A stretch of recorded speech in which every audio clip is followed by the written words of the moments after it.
Hello दोस्तों, स्वागत है आप सभी का टू द पॉइंट में। आज का हमारा टॉपिक हम बात करेंगे यूएन वुमेन के बारे में। ये एजेंसी करती क्या है, दरअसल इसका मिशन क्या है और इसके ऑब्जेक्टिव्स क्या है, इन सभी चीज़ों के बारे में आज का हमारा टॉपिक। देखिए, हमने ऑलरेडी यूनाइटेड नेशंस पर कई वीडियोस बनाए हुए हैं। मैं आपसे रेकमेंड करूंगा कि पहले आप जाकर वो सभी वीडियोस देखें। हमने United Nation General Assembly, United Nation Security Council, Bretton Wood conference, इन सभी चीज़ों पर वीडियोस बनाए हुए हैं। तो आज के इस टॉपिक में हम यूनाइटेड नेशन वुमेन के बारे में बात करेंगे। तो what is it UN women? जब हम कहते हैं सुर्खियों में छाया हुआ होता है, इसके कई रिपोर्ट्स भी आते हैं, तो दरअसल है क्या? It is United Nations entity established in 2010 dedicated to gender equality and the empowerment of women. हमने देखा कि यूनाइटेड नेशंस के कई अलग अलग ऑर्गन्स हैं जो अलग अलग कामों के लिए या फिर अलग अलग मिशंस के लिए, ऑब्जेक्टिव्स के लिए कर रहे हैं। जब हम यूनाइटेड नेशंस एनवायरनमेंट प्रोग्राम कहते हैं तो स्पेसिफिकली एनवायरनमेंट के लिए है, और जब हम यूनिसेफ कहते हैं तो खासकर चाइल्ड और एजुकेशन रिलेटेड जो है इशू से हम बात करते हैं। तो यहाँ पर यूनाइटेड नेशंस वुमेन जो है वो यूनाइटेड नेशन का ही एक स्पेशलाइज्ड एजेंसी है, यूएन की ही एक एंटिटी है जो 2010 में एस्टैब्लिश की गई थी।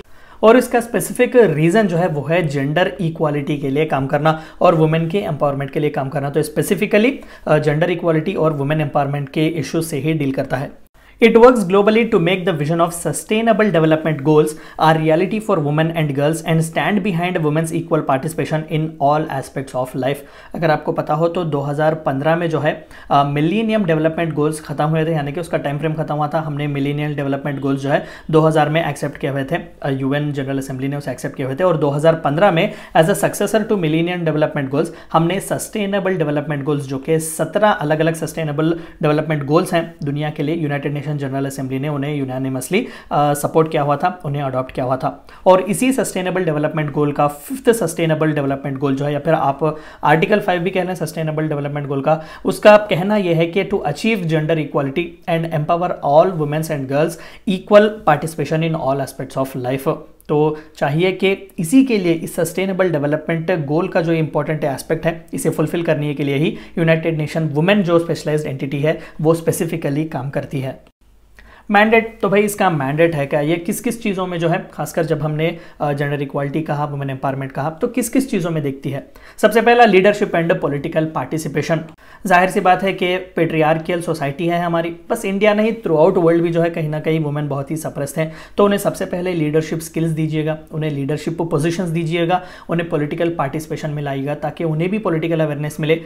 इक्वल जेंडर राइट्स क्या होते हैं, ह्यूमन राइट्स क्या होते हैं, इस तरीके के पॉलिटिकल पार्टिसिपेशन में जब वो आएंगे, पॉलिटिकल कॉन्सेप्ट्स को देखेंगे, तभी तो जो है उनका एम्पावरमेंट होगा। इकोनॉमिक एम्पावरमेंट, उन्हें इकोनॉमिकली भी एम्पावर करना है। एंडिंग वायलेंस अगेंस्ट वुमेन, रोजमर्रा की जिंदगी में हम कई डोमेस्टिक वायलेंस देखते हैं, अब्यूज देखते हैं, वुमेन ट्रैफिक्स वगैरह देखते हैं, उसके खिलाफ भी काम करना है। ह्यूमैनिटेरियन एक्शन, जहां कहीं पर भी उन्हें जरूरत हो, फाइनेंशियली हो, इमोशनल सपोर्ट की भी क्यों ना जरूरत हो, वहां पर प्रोवाइड करना। पीस एंड सिक्योरिटी, कि वुमेन की पीस एंड सिक्योरिटी के लिए भी काम करें। गवर्नेंस एंड नेशनल प्लानिंग, ये स्टेट्स की भी मदद करते हैं इंडिविजुअली, अगर टेक्निकल एक्सपर्टाइज वगैरह उन्हें पूछा जाए कि किस तरीके से हम प्लान्स फॉर्मुलेट करें, स्कीम्स वगैरह लाएं ताकि वुमेन का एम्पावरमेंट हो। The 2030 agenda for sustainable development, यहाँ से भी जैसे कि अभी मैंने कहा कि आर्टिकल 5 या फिर सस्टेनेबल डेवलपमेंट गोल नंबर 5 जो कि इक्वल अपॉर्चुनिटी की बात करता है, जेंडर इक्वालिटी की बात करता है, तो वहाँ भी फुलफिल करना है। और HIV और एड्स, अगेन जैसा कि हम देखते हैं ये एक बहुत ही प्रिवलेंट एक डिसीज़ है जो बहुत बुरी तरीके से ऑनस्लॉट पर हैं ह्यूमंस के। मेन ही नहीं, वुमेन भी जो है इसमें बहुत ही बुरी तरीके से फंसे हुए हैं, तो यहाँ पर भी वो मदद करने की कोशिश करते हैं। भाई इनके गोल्स क्या हैं स्पेसिफिकली? हमने तो देखा ओवरऑल के जाहिर सी बात है कि वुमेन एम्पावरमेंट है, जेंडर इक्वालिटी है, लेकिन स्पेसिफिकली क्या है, ये किस तरीके से काम करते हैं? They support intergovernmental bodies such as commission on status of women in the formulation of policies, global standards and norms. तो commission on status of women जो है वो बहुत ही एक इंटरनेशनली रिप्यूट इंटरगवर्नमेंटल बॉडी है, तो उसे जो है मदद करते हैं पॉलिसीज फॉर्मुलेट करने के लिए। ग्लोबल स्टैंडर्ड्स क्या होने चाहिए, जैसे कि हम वेज के बारे में बात करते हैं तो equal pay for equal veg जैसे जो कॉन्सेप्ट्स आते हैं वहाँ पर किस तरीके से स्टैंडर्ड्स फॉलो करने चाहिए, इन सभी के बारे में जो है यूएन वुमेन हमें बताता है। Helps UN member states implement the above standards, standing ready to provide suitable technical and financial support to those countries if requested. तो इन स्टैंडर्ड्स को फुलफिल करने के लिए अगर कोई भी कंट्री उनकी मदद मांगता है यूएन वुमेन की, तो ये स्पेशलाइज्ड एजेंसी उन्हें देती है कि प्रोग्राम्स कैसे होने चाहिए, स्कीम्स किस तरीके से होने चाहिए ताकि वुमेन का एम्पावरमेंट हो। enable member states to hold UN system accountable for its own commitment on gender equality, including regular monitoring of system wide progress। जैसे कि मैंने कहा कि सस्टेनेबल डेवलपमेंट गोल नंबर 5 जो कि वुमेन एम्पावरमेंट के बारे में है, जेंडर इक्वालिटी के बारे में है, तो ये चाहता है कि मेंबर स्टेट्स जो है वो यूनाइटेड नेशन को रिस्पॉन्सिबल खड़ा करे, अकाउंटेबल खड़ा करे कि बस बड़ी बातें करने से कुछ नहीं होता, you also need to do adequate action so that the real empowerment of women takes place.